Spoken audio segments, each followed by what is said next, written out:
Siang Pak. Siang. Kita mau bicara mengenai ini Pak. Kan belum lama ini kita merayakan Hari Lingkungan Hidup Sedunia Pak ya. Itu peran Tangsel seberapa jauh Pak dalam hal lingkungan hidup Pak?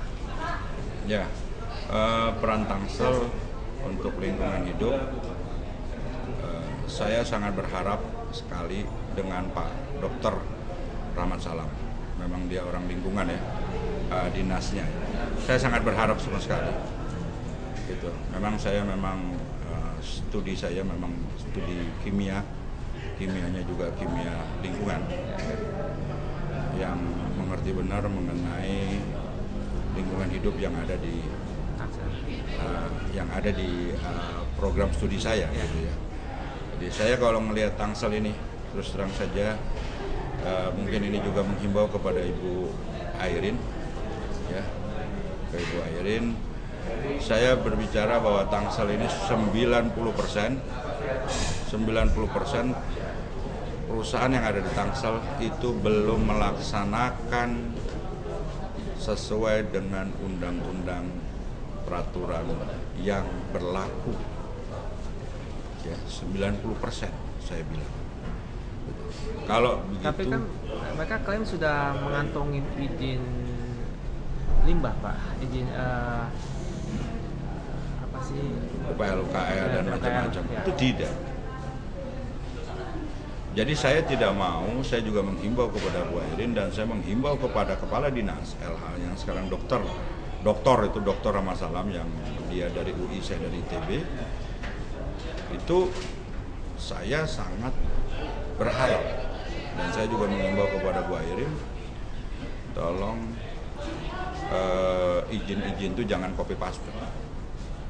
Karena saya ngecek di lapangan semua copy paste. Semua tidak dilakukan pengecekan. Cuma copy paste. Ini saya menghimbau kepada Bu Airin dan kepada para masyarakat, tolong sisir semua, terutama rumah sakit semua itu. Rumah sakit juga belum ada izin Pak. Mengenai lingkungan ya. Saya bingung melihatnya. Dan saya juga turun ke lapangan, saya meninjau sendiri. Apa yang Bapak dapat nih Pak di lapangan? AMDAL-nya tidak sesuai, UPL-KL-nya tidak sesuai. Bagaimana sesuainya bagaimana Pak? Ya tidak sesuai dengan persyaratan-persyaratan yang berlaku dalam undang-undang. Contohnya seperti apa? Contoh, pembuangan limbah itu kalau rumah sakit kelasnya kelas 2, BOD, COD-nya harus di bawah ambang batang mutu, di bawah ambang mutu. TSS-nya tingkat kekeruhan itu juga harus di bawah ambang batas mutu. Tapi semuanya kenyataannya semua di atas semua. Dan itu diberi izin semua. Ini parah. Gitu. Jadi memang saya bicara 90% itu tidak ada yang melaksanakan sesuai dengan aturan undang-undang LH yang benar. Jadi saya mengimbau kepada Ibu Airin, kepada para masalah, tolong semua rumah sakit disisir dengan benar, diperiksa dengan benar, AMDAL-nya maupun UPL-UKL-nya maupun AMDAL lalinnya, gitu. Maupun AMDAL lalinnya, gitu. Untuk rumah sakit, gitu. Terus yang kedua, untuk industri-industri, baik industri makanan maupun industri yang lain, itu semua tidak ada benar. Yang ketiga, Taman Tekno, izinnya itu adalah izin pergudangan, tapi kenyataannya untuk produksi IPA-nya nggak ada, pengolahannya nggak ada, sehingga buangnya ke drainase. Akhirnya kalau boleh dicek dari tahun ke tahun, batas ambang mutu dari Kali Cisadane dan Kali Angke itu naik tingkat pencemarannya, dan ini akan membahayakan. Terus bagaimana Pak solusi yang akan dilakukan oleh DPRD Pak? Ya, kami akan kontrol terus. Kami akan kontrol ke lapangan. Ke perusahaan-perusahaan. Gitu. Dan kami, fungsi kita adalah fungsi kontrol. Kan kita ketahui Pak ya, kalau bicara masalah lingkungan hidup, selalu ada saja cara yang dilakukan oleh para industriawan Pak ya untuk mengakali semuanya itu Pak. Lo nggak bisa, Gitu, Pak. nggak bisa diakali. Semua secara elektronika semua harus terdeteksi, nggak bisa. BOD, COD, TSS, proses pembuangannya kita tahu, pengolahannya amoniaknya bagaimana kita tahu, semuanya kita bisa kecek. Gitu. Siapapun bisa kecek. Udara kita bisa kecek. Ada alat ukur ya nggak bisa diakal-akali. Kalau mau pure. Nah ini yang saya berharap sekali kepada kepala dinas lingkungan hidup. Itu pas di komisi saya juga, komisi B. Itu harus bertindak tegas. Apa perlu dibentuk kayak panja Pak, panitia kerja Pak, DPRD khusus membahas mengenai lingkungan hidup Pak? Belum kali ya. Nanti kita akan berpikir arah ke sana. Tapi kita fokus ke infrastruktur tadi. Sekarang ya mungkin 6 tahun, setahun 2 tahun ke depan kita akan bisa bertindak tegas. Tapi ya saya berharap kepada Bu Airin dari kepala dinas sudah mulai untuk mengatur itu. Karena kan kalau bicara lingkungan hidup, apalagi tadi Bapak kan mengatakan 90% tidak sesuai dengan AMDAL Pak ya. Berarti kan banyak sekali pekerjaan rumah yang harus dilakukan Pak ya.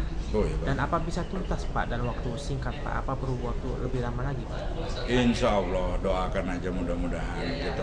Maka itu masyarakat jangan hanya ngelihat kita bahwa kita jalan-jalan kemana-mana gitu.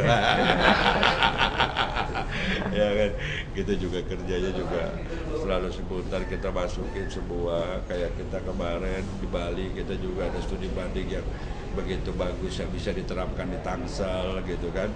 Nah itu ada beberapa hal yang kita bisa terapkan di situ dan kita bicara gitu. Ya sebetulnya kalau dibilang capek karena ini baru gitu loh. Kalau udah lama udah settle kan nggak terlalu. Kalau ini baru kan kerja keras kita yang maksimal gitu.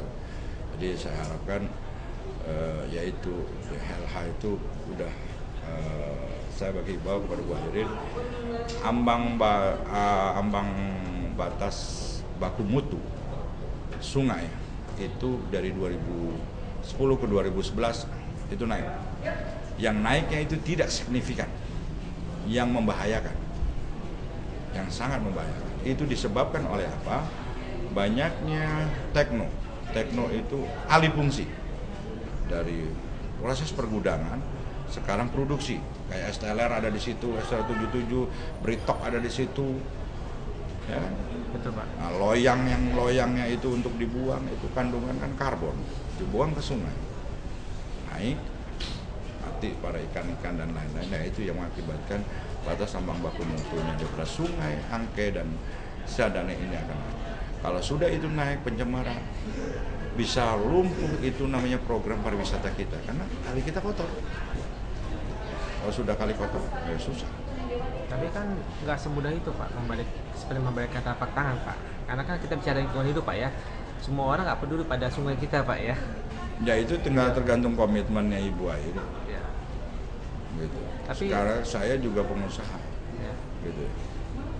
Karena terlalu banyak dana-dana siluman yang masalah sehingga mengakibatkan cost production-nya naik, yang menggampangkan sesuatu.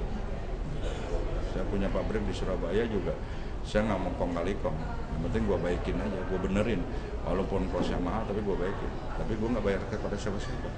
Yang costnya juga rata-rata kan pengusaha mengambil enaknya sendiri. Nah, sesuai menurut pengalaman Bapak yang bidang studi memang lingkungan hidup Pak ya. Apa sih langkah-langkah yang harus ditempuh Pak dalam memperbaiki lingkungan hidup di Tangsel ini Pak?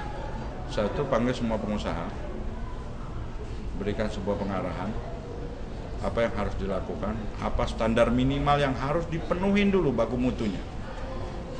Itu ada klasifikasi 1, 2, 3, 4. Ya kan, kalau sudah kelas 4 kayak Freeport, udah kelasnya berat. Kalau kelas 1, kelas 2 itu tidak terlalu ini. Apa yang harus diperhatikan? Ya kan, kelas 1, 2 ya kok Anda harus perhatikan BOD, COD, TSS-nya dulu, sama pH, sama kejernihan, air, warna. Itu doang. Itu dulu, pakai standar minimal dulu. karena kita mau bicara yang lain karena di situ tidak ada kandungan. Ya kalau kita bicara sampai kelas 4 harus ada merkuri, harus uranium, itu nggak ada gitu.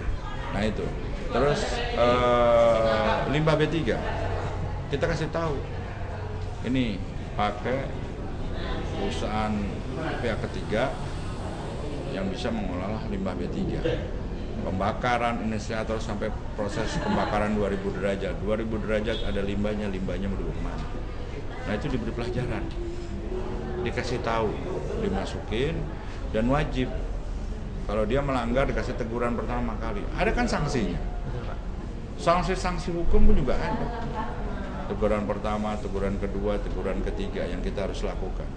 Kalau umpamanya nggak bisa juga kita bisa melakukan hukuman. Ada ininya. Nah, perdanya bagaimana, Pak? Perdanya di Tangsel belum. Perda di Tangsel belum. Tapi aturan undang-undang LH kan ada. Iya. Sementara perdanya yang di Tangsel belum, ya kita mengacunya ke perda yang lebih atas, yaitu undang-undang yang lebih atas, ya undang-undang provinsi maupun undang-undang pusat. Tapi gitu, kan agak sulit, Pak, jika perda belum turun kan lebih butuh waktu lama, Pak, untuk mengarah kepada undang-undang lagi, Pak. Maksudnya untuk penghukumannya, pidana segala macam kan butuh sebentar, nggak susah. Teguran pertama dikasih waktu sebulan, teguran kedua dikasih waktu sampai perbaikan. Teguran pertama lu bisa memperbaiki berapa lama? Kita beritahu, oh sekian, oke kita cek lagi. Jangan berhenti mengecek, dan yang mengecek itu jangan hanya mau dikasih duit. Teguran ketiga, kalau sudah teguran ketiga tidak bisa, ya sanksi hukum. Nah, Gitu. untuk transparansinya kepada rakyat, bagaimana Pak membuktikannya, Pak? Bagaimana menunjukkan pada rakyat bahwa ini loh terjadi kesalahan di sini, ini loh kita memperbaikinya begini. Bagaimana, Pak? Nah, itu harus ada sosialisasi ya. Memang orang-orang sesuai bidangnya kan, nggak semua. Dan kita kalau bicara masyarakat, kalau saya bicara kimia kepada siapapun orang juga nggak akan ngerti. Betul. Orang nggak akan ngerti, bicara lingkungan juga orang nggak ngerti. Ya kan. Sesuai dengan poksinya saja gitu loh. Tapi kita memberikan ajakan kepada masyarakat. Saya tahu memberitahu kepada masyarakat kalau ada timbul bau, ada timbul apa, cepat laporkan kepada pemerintah. Gitu. Ada limbah yang berwarna itu kita laporkan pemerintah. Jadi kita bisa betul-betul bersih. Baru kita bisa kayak Singapura. Jadi orang-orang yang mau kayak Singapura itu harus ada daerah-daerah yang betul-betul bersih. Apa akan ada ini, Pak, dibikin semacam proyek percontohan di satu lokasi saja dulu, Pak, itu bersih, Pak. Kita akan buat taman kota. Kita sudah ada planning ke taman kota, gitu. Terus kita juga nanti akan ada program percontohan rumah sakit yang mana yang bagus, gitu kan, yang sesuai dengan proses pengolahan yang sudah diaksesi oleh dinasnya maupun ininya, gitu. Terus, dan ya kita memberikan contoh-contoh itu karena memang terutama BSD ini luar biasa, ya banyak sekali. Ya kayak Taman Tekno itu sudah menyalahi aturan, BSD itu bisa begitu, saya juga bingung. Ya, kan kalau gitu kan bicara ibarat nasi sudah jadi bubur, Pak. Bagaimana caranya berubah jadi nasi lagi, Pak? Ya, saya pikir bisa itu bukan istilah nasi jadi bubur, tapi bisa diperbaiki dengan sebaik mungkin. Bisa, tinggal kayak Taman Tekno kita beri teguran, kita kasih masukan, gitu. Kita kasih teguran. Saya pikir bisa. Bukan istilah nasi jadi bubur, tidak. Tapi bisa kita beri masukan sekali, 2 kali, ya kan, agar bisa kembali lagi dia melaksanakan sesuai dengan aturan perundang-undangan yang berlaku. Itu harus ada IPAL, gitu. Kayak komplek di Cikarang itu kan ada IPAL terpadu. Dia kan komplek pabrik, tadi ada IPAL terpadu. Kalau Tekno gudangan, dibuat pabrik, tapi tidak ada IPA-nya, dibuangnya ke drainase. Betul Pak. Ini yang akan bermasalah. Solusinya apa? Buat IPA terpadu. Sampai pengolahan kan belum jadi bubur. Ya. Solusinya apa? Ada buat IPA terpadu. Jadi bisa pelaksana. Kalau dibilang ini pergudangan, aktualnya buat produksi. Ya, di situ ada Stella, di situ ada Bretok, di situ ada macam-macam. Yang ada buat coklat macam-macam. Itu juga nyalain aturan. Gitu. Tapi bukannya nggak bisa diperbaikin, bisa buatkan IPA terpadu. Ini banyak ya. Nah, semua ada solusinya, semua ada penyelesaiannya. Asal kita memang mau melaksanakan. Kalau BSD ngotot aja. Gitu. Baik. Terima kasih Pak. Ya, sama-sama.